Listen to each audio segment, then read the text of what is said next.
Donc, je suis Claire Awak-Deniz, directrice projet chez Adventis. Je suis franco-turque, installée maintenant en Turquie depuis 10 ans. Euh, pour rapidement situer le contexte de ce webinaire, pour ceux d'entre vous qui connaîtraient peu ou pas la Turquie, rapidement en quelques mots, ce qu'il faut retenir, vraiment aujourd'hui, la Turquie bénéficie d'une position géographique très stratégique qui la place en position de hub régional, que ce soit pour produire, exporter, puisque c'est un pays donc à la croisée de plusieurs continents et qui vraiment aujourd'hui, pour beaucoup de multinationales, est un siège, est un centre, une plateforme de production, de réexportation vers les pays donc de la zone MENA ou de l'Asie ou encore même de l'Europe, Europe de l'Est, ou l'Afrique. L'avantage qu'a la Turquie, c'est le seul pays hors Union européenne à faire partie de l'union douanière avec l'Union européenne. Donc ça, c'est un avantage très fort pour les entreprises exportatrices françaises et européennes, puisque les démarches sont identiques. Vous exportez en Turquie comme vous exporteriez en Belgique ou en Espagne avec un simple ATR. Vous êtes exempt de droits de douane, etc. La Turquie a un fort potentiel démographique. On parle aujourd'hui de plus de 80 millions d'habitants jeunes. On va rentrer dans les détails tout à l'heure, mais il s'agit donc d'un fort marché intérieur et surtout d'une force économique résiliente qui va offrir aux investisseurs locaux comme étrangers un cadre très flexible et attractif.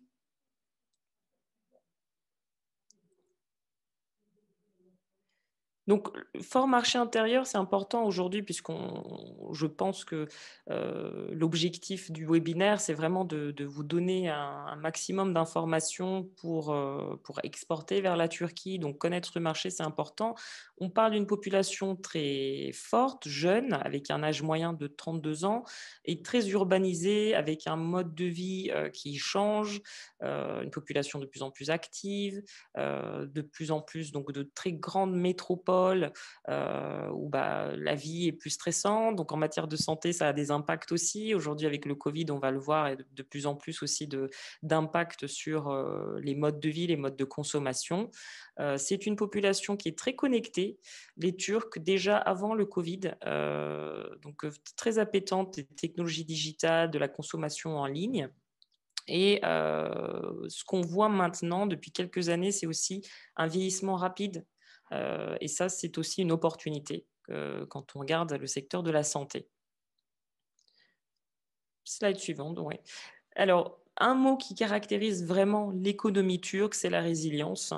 On a une économie, je dirais, qui sait rebondir face aux différents aléas, que ce soit les tourments politiques vécus en interne, les impacts économiques internationaux.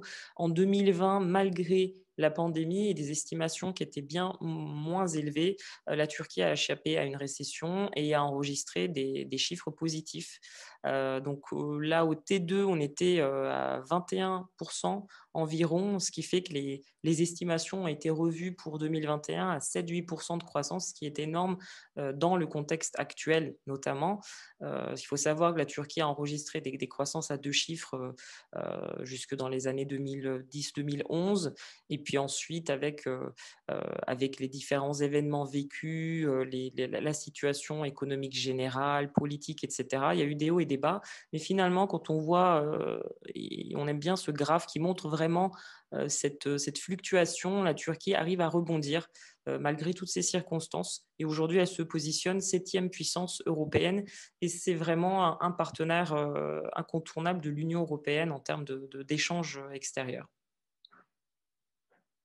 Donc, voilà, c'était rapidement pour situer le contexte. On peut passer au marché de la santé, donc qui est notre sujet. Je vais vraiment essayer de vous donner le maximum d'informations à la fois générales, mais aussi on va rentrer dans les secteurs. S'il faut retenir en quelques mots, la Turquie a une forte production pharmaceutique. C'est vraiment un hub de production pour beaucoup de laboratoires internationaux qui sont presque tous présents en Turquie. Je crois qu'on est à plus de 400 établissements dans le pharmaceutique en Turquie, avec une majorité de laboratoires étrangers. C'est une destination de tourisme médical, comme le disait Karen. On est troisième aujourd'hui mondial. Ça, ce sont vraiment les forces et atouts de la Turquie. les destinations médicales parce qu'elle a des établissements modernes et structurés. L'accès aux soins a été réformé pour faciliter. Il y a des enjeux, bien sûr. Comme je vous le disais, c'est encore très nouveau, mais la population vieillissante est un enjeu majeur auquel la Turquie doit faire face dans son système de santé. Les évolutions vis-à-vis des patients, mais aussi des professionnels de santé, surtout depuis la pandémie. Donc, beaucoup de changements à prévoir, à anticiper, que ce soit en termes de peut-être restructuration du système, mais aussi en termes d'équipement. De plus en plus une tendance vers le préventif, l'accès aux soins pour toutes les catégories sociales, on va en parler tout à l'heure, et quelles sont les faiblesses aujourd'hui ou quels sont les risques auxquels vous faites face sur le secteur de la santé en Turquie. Le plus important, je pense, et pour tous les secteurs d'ailleurs, c'est cette forte dépréciation monétaire. Le manque de R&D aussi en Turquie, mais en même temps qui est une opportunité au final pour les entreprises qui exportent, puisque la Turquie va plutôt produire des équipements à faible valeur ajoutée. Sur certains marchés que vous allez cibler, le manque de personnel formé peut être un frein également. Et surtout aujourd'hui, le poids du public dans la santé est quand même beaucoup plus important. Donc on va voir dans les sous-secteurs aussi les axes, les nouvelles tendances, les opportunités, mais on est vraiment dans du digital, je dirais. Donc toutes les technologies digitales qui vont permettre de soigner à distance, de soigner plus facilement, de suivre le patient, les technologies wearable par exemple. Tout ça, c'est vraiment dans les nouvelles évolutions du secteur. Donc pour commencer en fait un petit peu du début et vous expliquer comment ça fonctionne en Turquie, donc c'est un système qui a été complètement réformé en 2006. Le modèle de remboursement de la caisse a été réformé et de plus en plus depuis 2006, c'est un système qui a été fortement digitalisé. Aujourd'hui, vraiment, les services de santé en Turquie sont fortement digitalisés. On rentrera dans le détail dans les prochaines slides. Et cette réforme, en fait, la nouvelle catégorisation des établissements, beaucoup plus clair en différents niveaux, etc. Ça a permis à la fois de faciliter l'accès aux soins dans le public, dans le privé, de permettre l'accès en fait dans tout type d'établissement, de désengorger aussi les établissements publics. Et ça a eu, c'était en 2006, mais depuis, et là aujourd'hui avec la pandémie, on a vraiment pu tirer profit en fait de cette catégorisation puisque on n'a pas vécu comme d'autres pays européens ont pu le vivre, les hôpitaux qui ont été complètement inondés, etc., submergés de patients et qui auraient pu compliquer l'accès aux soins. Je pense qu'on peut passer à la slide d'après. Et en fait, avec cette réforme donc, du système de santé, cette volonté de combler donc, le manque de lits, d'hôpitaux et permettre un accès beaucoup plus facile, le gouvernement turc a lancé en fait plus d'une trentaine de gros projets de construction en partenariat public et privé. Ce sont en fait des campus, on appelle ça des hôpitaux-villes ou des campus hospitaliers qui vont regrouper en fait tout type de branches médicales, tout type de services, avec de plus en plus dans ces gros hôpitaux aussi une partie dédiée aux soins Covid, donc une partie de l'hôpital qui va être réservée pandémique. Certains de ces hôpitaux d'ailleurs ont été inaugurés plus rapidement en période de Covid, justement pour être dédiés aux patients qui seraient infectés du Covid, pour justement permettre de soigner plus rapidement et d'éviter que les hôpitaux soient totalement bondés de patients. Aujourd'hui, donc, ces projets-là sont vraiment des gros projets, généralement au-dessus de 1000 lits, ce qui a permis à la fois donc, d'avoir des infrastructures encore plus modernes, et tout ceci s'accompagne bien sûr de besoins, on va le voir tout à l'heure. Donc c'est un peu grâce à tout ça, je dirais, que la Turquie bénéficie d'une position de destination de tourisme médical. Aujourd'hui, 3e mondial, on voit vraiment une demande très variée, des touristes de tout horizon qui vont préférer la Turquie pour à la fois la qualité des soins, mais aussi surtout pour le prix. Je crois que la Turquie est presque à 50% moins chère en termes de services médicaux, surtout maintenant avec la parité. C'est très avantageux. Donc beaucoup de touristes premièrement, je dirais pour des chirurgies plutôt esthétiques ou le capillaire pour les hommes, mais de plus en plus aussi pour des opérations, on en parlait tout à l'heure, Karen, de myopie, cataracte, hernie discale. Donc, ça fait partie vraiment de, je dirais, des pays qui offrent un service de qualité à moindre coût. Donc, autre point important, j'en parlais un tout petit peu tout à l'heure, c'est qu'avec la réforme en fait du système, des caisses qui ont été regroupées pour avoir donc qu'une seule couverture, etc., le secteur de la santé s'est fortement digitalisé. Aujourd'hui, en Turquie, vous suivez, je dirais, quasi tout. En fait, vous prenez rendez-vous sur une application en ligne, tous vos résultats sont dans l'application, votre vaccin, votre date de vaccin, vos radiographies, enfin, vous pouvez vraiment tout consulter en ligne. Donc, c'est à la fois en lien avec la volonté d'avoir des hôpitaux, un système zéro papier, donc plus écologique, mais aussi pour faciliter finalement la vie, le suivi des patients et aussi des professionnels. Donc aujourd'hui, quand vous allez dans un hôpital à Istanbul et que 5-6 mois plus tard, vous devez aller dans un autre hôpital ailleurs en Turquie, le médecin peut avoir accès directement à votre dernière prise de sang, à votre radiographie et voir en fait tous ces détails. Et depuis la pandémie, ça a été encore plus mis en avant. Là, aujourd'hui, on a une application, par exemple, pour suivre dans votre quartier le taux d'infection, avoir votre code HES qui vous permet donc d'accéder à certains espaces publics. D'ailleurs, même, je crois, donc c'est sûr, même en partant de France, vous devez obtenir ce code HES qui vous est demandé à l'hôtel, dans les centres commerciaux, etc.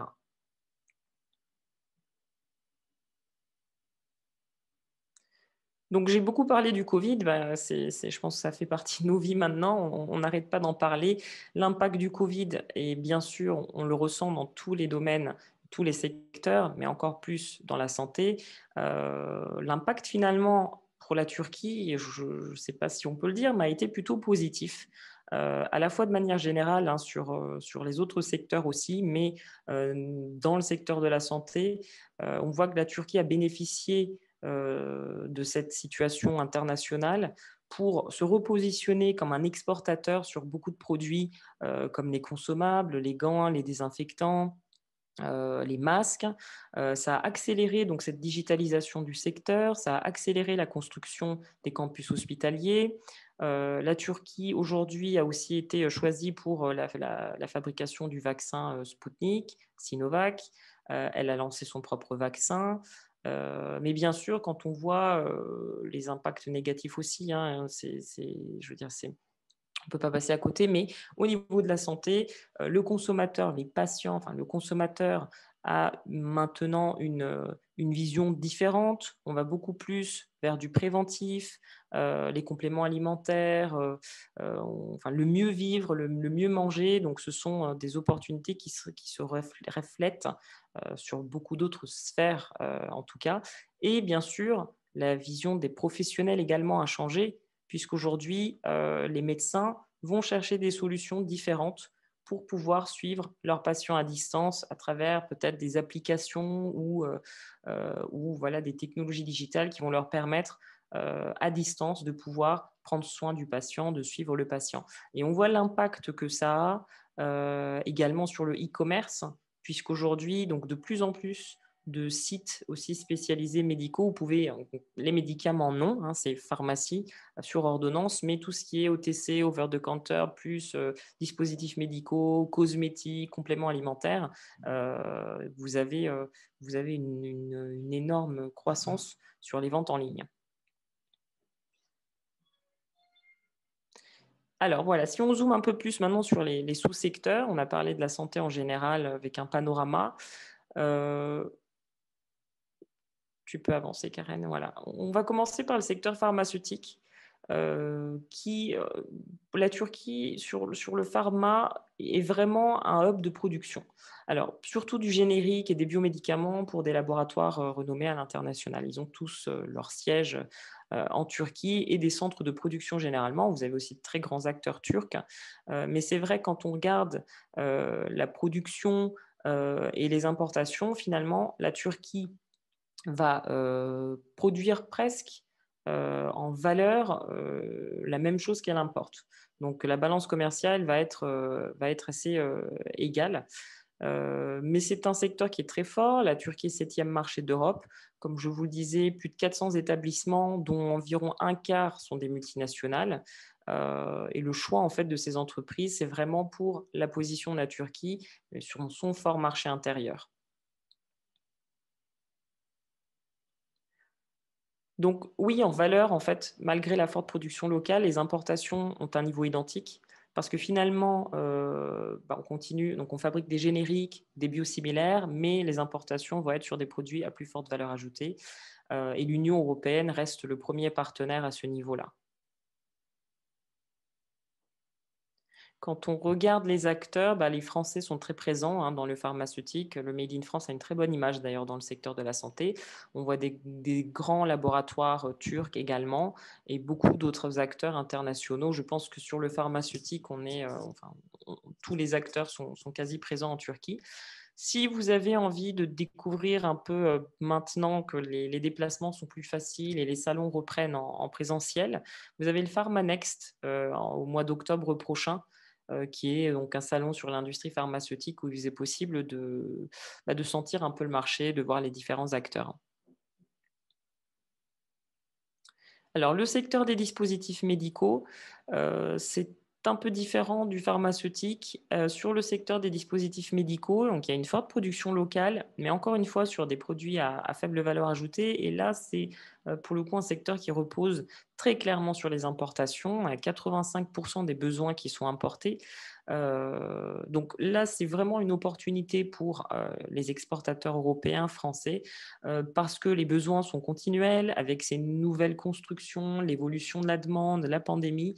Les besoins sont présents, sont en croissance. Et quand on voit effectivement donc, la Turquie a encore du mal à combler par manque de recherche et développement, par manque de producteurs locaux qui sont capables de fabriquer des produits à valeur ajoutée, on voit vraiment une réelle opportunité sur les dispositifs médicaux pour les entreprises étrangères. Donc là, ce qu'il faut retenir, l'Union européenne, encore une fois, est le principal fournisseur, mais aussi client. La France est également bien positionnée au niveau des dispositifs médicaux, les neuvièmes fournisseurs.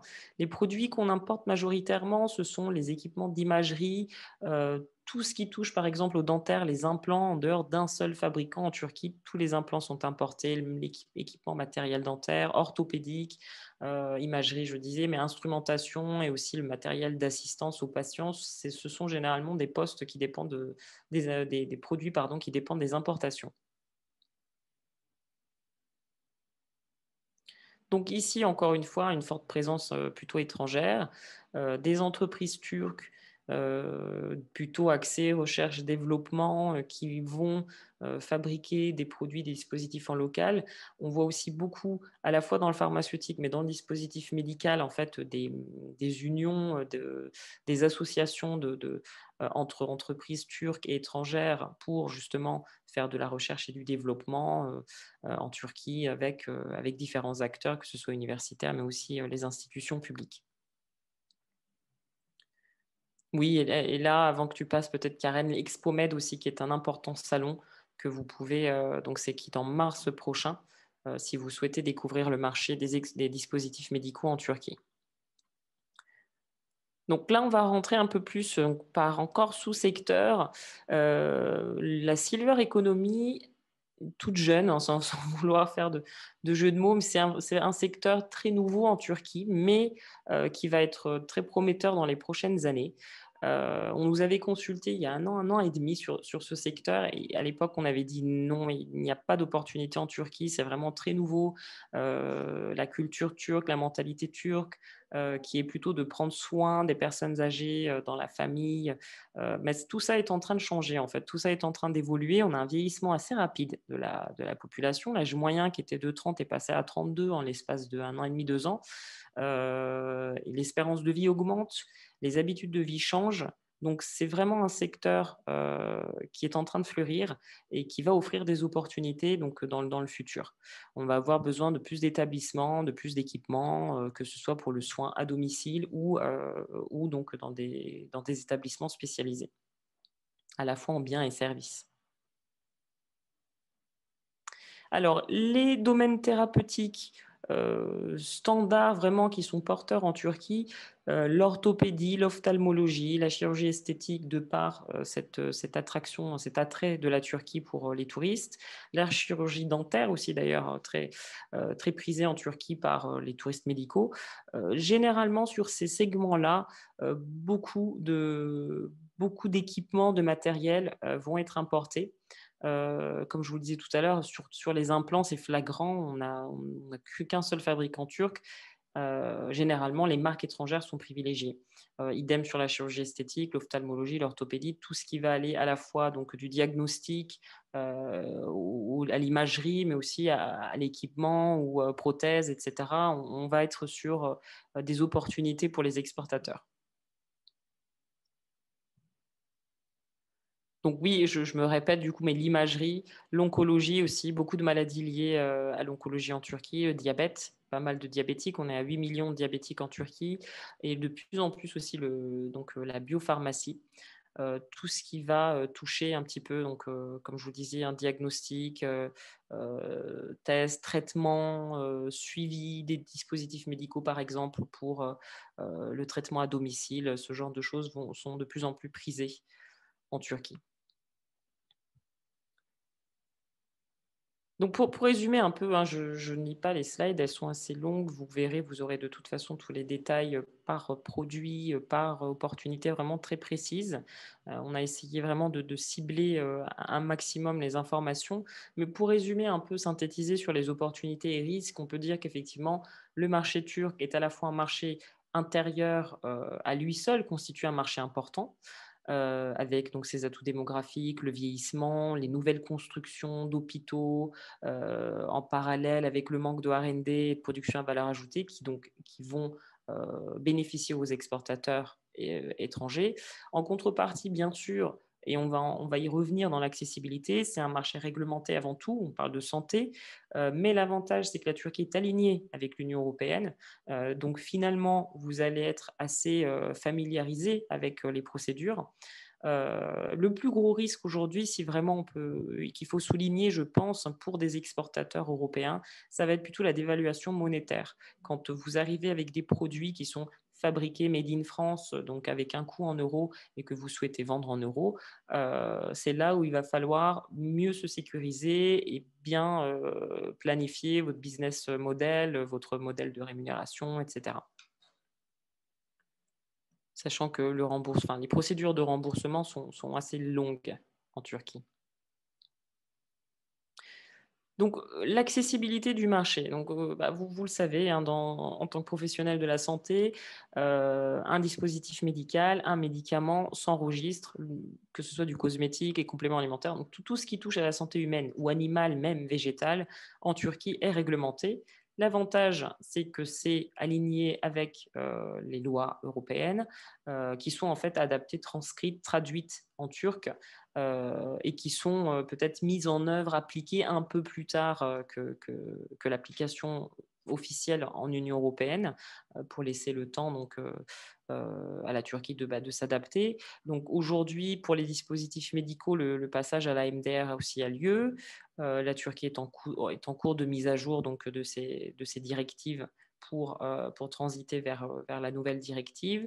L'institut principal, l'autorité compétente, c'est l'équivalent en fait de l'ANSM, c'est donc le TITCK en Turquie pour l'enregistrement, que ce soit de médicaments ou de dispositifs médicaux. C'est beaucoup plus simple pour les dispositifs médicaux, on va le voir, que pour les médicaments. Donc là, on a voulu présenter un petit peu étape par étape.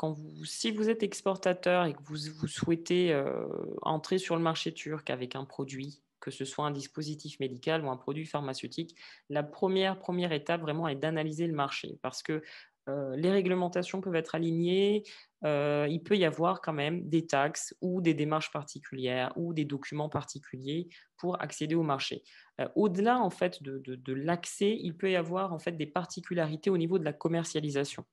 Pour vous donner un exemple concret assez récent, donc avec cette nouvelle directive pour les dispositifs médicaux, la Turquie prévoit par exemple que l'importateur-distributeur ait un expert dédié au suivi réglementaire et à la qualité, ce qui n'était pas le cas avant. Donc ça, ce sont des petits détails dont il faut en fait avoir connaissance et se prémunir dès le départ avant de vous lancer sur le marché. Et donc, une fois qu'en fait, vous avez tous les éléments clés de votre analyse avec qu'est-ce que je dois avoir comme document, à quoi doit ressembler mon entité, mon partenaire, vous devez avoir une entité locale. Donc, ça, c'est vraiment la règle. Vous ne pouvez pas enregistrer des produits de santé en Turquie à partir de l'étranger. Vous devez passer par une structure locale juridiquement implantée en Turquie, que ce soit donc pour les dispositifs ou le pharmaceutique, pour enregistrer votre médicament, pour enregistrer votre produit de santé en Turquie. Et donc là, en fait, sur la prochaine slide, tu peux avancer, Karine. Voilà, on a donc vous avez en fait plusieurs choix. Le choix donc est critique vraiment au niveau de la présence. Tout dépend de la stratégie de l'entreprise. Nous, généralement, quand on est approché sur ce type de projet, l'entreprise va opter pour le partenaire parce que c'est beaucoup plus simple. Une bonne qualification, une sélection va vous permettre d'avoir une société qui a déjà le réseau, qui a déjà en fait tous les prérequis pour justement maîtriser les procédures d'enregistrement et qui a aussi le réseau de distribution, les clés d'entrée vers les marchés cibles. Mais une autre possibilité aussi, c'est selon votre projet, c'est de créer votre propre structure commerciale ou industrielle, ou une autre option possible, bien sûr, c'est toujours via une JV, une acquisition, une prise de part avec une société locale pour avoir un meilleur footprint. Beaucoup de grands laboratoires ont généralement leur bureau en Turquie, plus un centre de production qui n'est pas forcément au nom de la société, qui peut être un sous-traitant, mais en tout cas qui ont très souvent une filiale commerciale ici. Pour les dispositifs médicaux, comme c'est un peu plus simple, l'enregistrement, effectivement, beaucoup de sociétés vont privilégier au départ le choix d'un partenaire importateur-distributeur.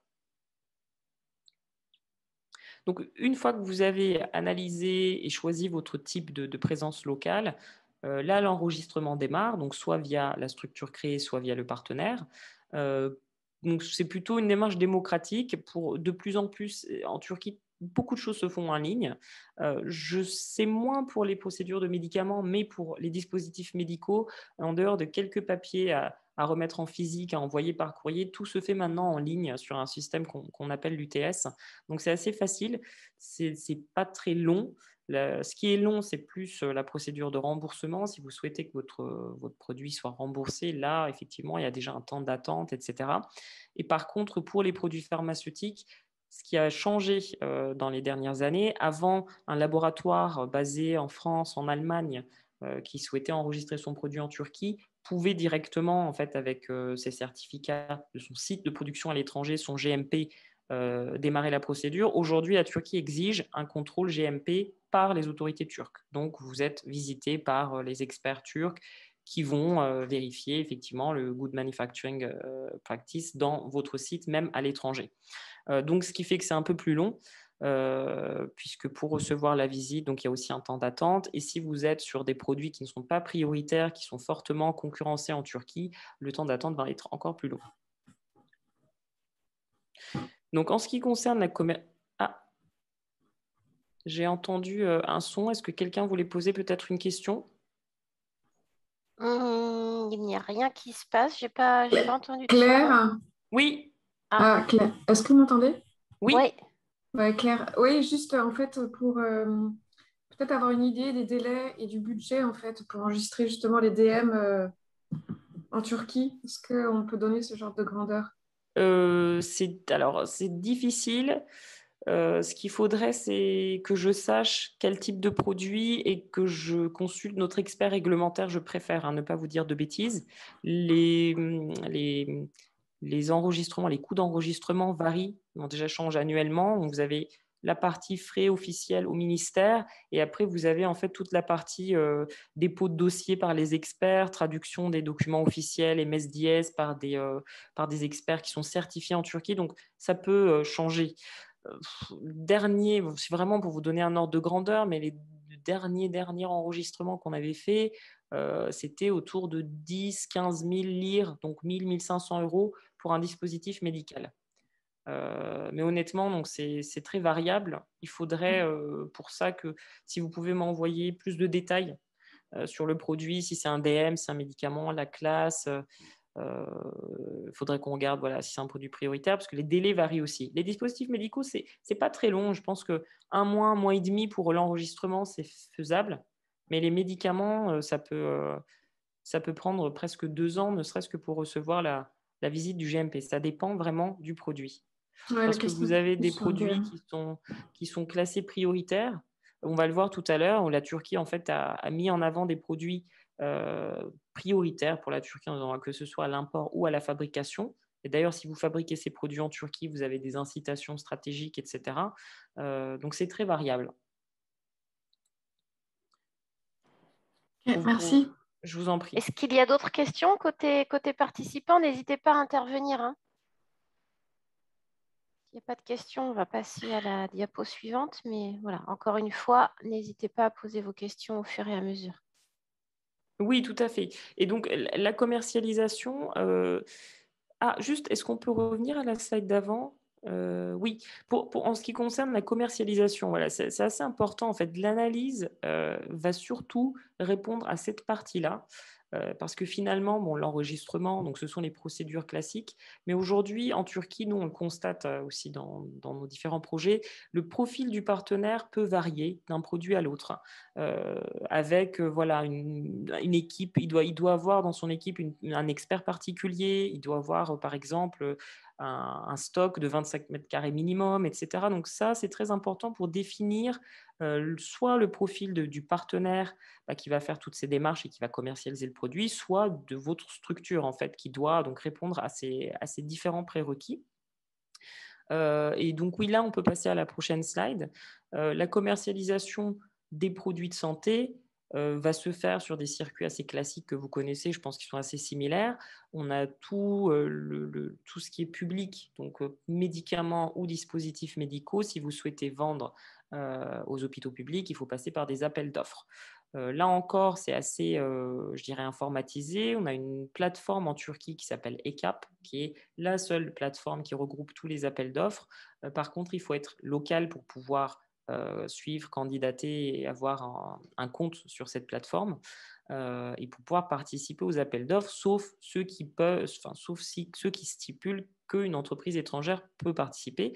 Le privé est beaucoup plus simple et généralement sur des produits, on va dire, technologiques à haute valeur ajoutée, on commence par viser le privé, où vous avez des hôpitaux vraiment de renom qui sont des hôpitaux comparables à des hôtels 5 étoiles qui là sont pionniers dans le choix en fait des équipements technologiques, hautement technologiques. Et donc c'est beaucoup plus facile de passer par le privé qui n'est pas obligé d'acheter via appel d'offres. Et les réseaux de distribution classiques, donc médicaments, c'est pharmacie. Pour tout ce qui est hors médicaments, si vous êtes sur des produits, des DM de classe qui ne sont pas implantés, etc., qui sont en fait achetables en pharmacie ou en parapharmacie, là on peut trouver le e-commerce. Tout ce qui est compléments alimentaires, cosmétiques, il y a les circuits de distribution en Turquie qui sont un peu traditionnels de quartier qu'on appelle les herboristes, de plus en plus de drugstores cosmétiques aussi, un peu les Watsons que vous connaissez sûrement, qui sont très privilégiés pour l'achat donc, de produits de soins, de beauté, etc., pour l'hygiène quotidienne. Mais donc, quand on parle de médicaments, c'est pharmacie. Donc oui, tout à l'heure, oui. Claire, juste peut-être une précision là sur la commercialisation aussi. La question c'était est-ce que les places de marché en fait pour les comptes pour la vente en B2B, est-ce que c'est un phénomène qui se développe en Turquie? Oui, tout à fait. Les marketplaces, aujourd'hui, vous avez une grande marketplace turque qui vient de se placer au Stock Exchange de New York. Je crois que c'est la première entreprise turque. Les marketplaces en Turquie, c'est depuis plusieurs années, c'est un phénomène très important. Les Turcs consomment déjà énormément en ligne. Et je ne suis peut-être pas resté longtemps dessus, mais avec la pandémie, c'est flagrant. Donc, tout se fait en ligne. Vous avez des sites qui sont maintenant dédiés, spécialisés pour les produits de santé, les produits médicaux, cosmétiques, les gens vont à la fois acheter sur ces sites, mais surtout sur les marketplaces. Ipsy Boulada, par exemple, qui est le leader, Trendyol, qui a commencé par du prêt-à-porter seulement et qui aujourd'hui fait tout type de produits, jusqu'à l'alimentaire, livraison au quotidien chez vous de vos courses. On a 3-4 marketplaces majeurs, plus plein de sites dédiés en fait à l'achat de ce type de produits. Et comme je vous disais, donc, tout ce qui est sur ordonnance, non, hein, comme en France, mais tout le reste, des produits cosmétiques, soins, traitements de la peau ou les compléments alimentaires, tout ce qui peut se vendre over the counter sans ordonnance, vous pouvez l'acheter en ligne. Même en B2B. Même en B2B. La question, c'est B2C, on connaît bien, mais le B2B, est-ce que c'est aussi quelque chose qui se développe, qui est populaire, qui se démocratise en Turquie? Alors, quand vous dites B2B, alors C'est vendre, en fait, on peut acheter effectivement, bah, pour un particulier, peut acheter en ligne, etc. Mais pour des comptes, une société qui veut vendre à une société, est-ce que du coup, les sociétés oui. turques qui souhaitent acheter, est-ce qu'elles passent par ces plateformes? Alors, Quelles sont-elles? Et du coup, voilà, pour acheter des dispositifs médicaux, c'est tout à fait possible, mais c'est un peu plus limité. Effectivement, j'étais partie sur le B2C. Quand vous souhaitez viser des chirurgiens, des cliniques, des instituts esthétiques, etc., c'est possible une fois que vous avez installé en fait le relationnel, qu'ils connaissent les produits. Mais dans un premier temps, je pense que c'est moins via plateforme. Et surtout, comme c'est réglementé et qu'en fait, ce sont des produits que vous devez déclarer à l'importation, je pense qu'il faut passer par le circuit classique.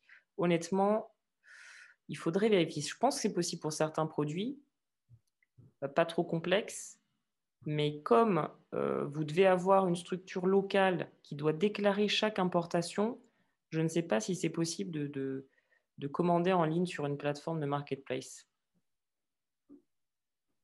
C'est un sujet, je pense qu'il faut qu'on investisse un peu plus. On va pouvoir creuser un petit peu peut-être Claire et puis apporter cette Oui, précision oui. aux participants ultérieurement. On va s'efforcer de répondre rapidement à cette interrogation et puis on complétera la présentation avant de la mettre en ligne. Ouais, je note, hein, je note vos questions. De toute façon, si je ne peux pas vous répondre ou si c'est du domaine plus de notre expert réglementaire, n'hésitez pas, on reviendra vers vous par email avec plus de détails. À partir du moment où je sais un peu plus peut-être de quel produit on parle, etc., ce sera plus facile pour vous répondre. Donc oui, les réseaux, circuits, je pense qu'on a fini. Les incitations à l'investissement, la Turquie aujourd'hui, pour tout investissement neuf qui est industriel, a des incitations. Donc bien sûr, il y a des conditions à respecter, de minimum, le montant minimum d'investissement, etc. Mais pour la santé, tout ce qui touche investissement en santé est considéré stratégique. Et vous avez en plus des incitations classiques standards qui sont les réductions de l'impôt des sociétés, l'exonération de la TVA à l'achat de biens ou de droits de douane, la prise en charge par exemple sur les primes de sécurité sociale. Vous avez plus de soutien. Les taux en fait sont beaucoup plus intéressants. Et donc, tout à l'heure, je parlais de ces produits prioritaires. Ces produits prioritaires qui ont été sélectionnés, qui sont considérés hautement technologiques, innovants dans le secteur de la santé, vont être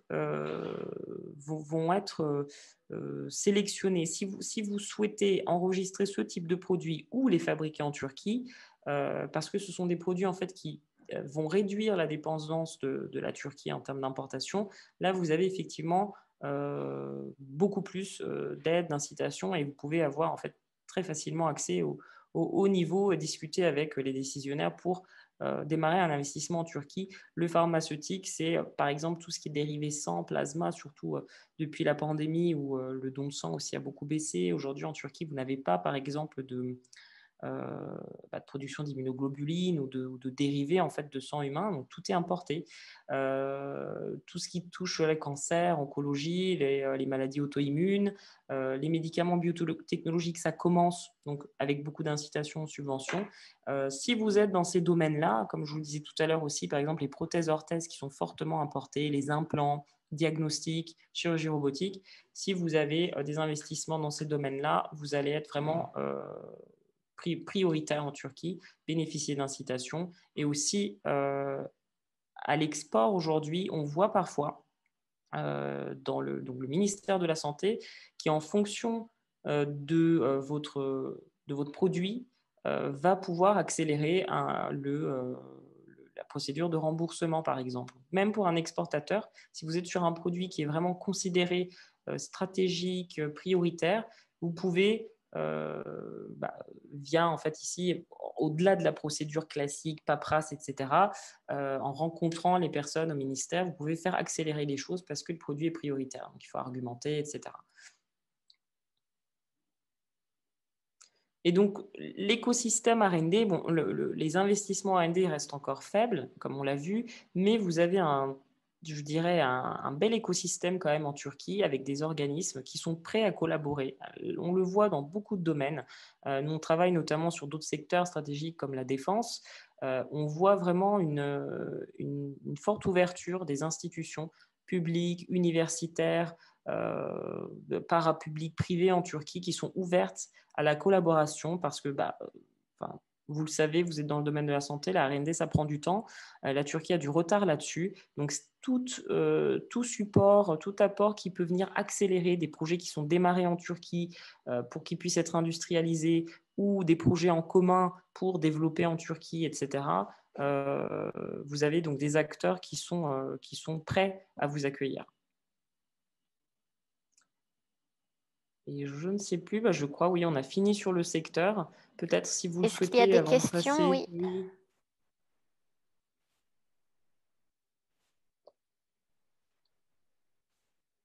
Alors, visiblement, il n'y a pas de questions. Bon, encore une fois, si vous avez des interrogations ou des problématiques particulières sur lesquelles vous souhaiteriez discuter en off et de manière plus confidentielle que pendant ce webinaire, n'hésitez pas à envoyer un mail à Catel ou à Claire directement pour qu'on organise une visio. C'est tout à fait possible. Exactement. Évidemment, on est à votre entière disposition.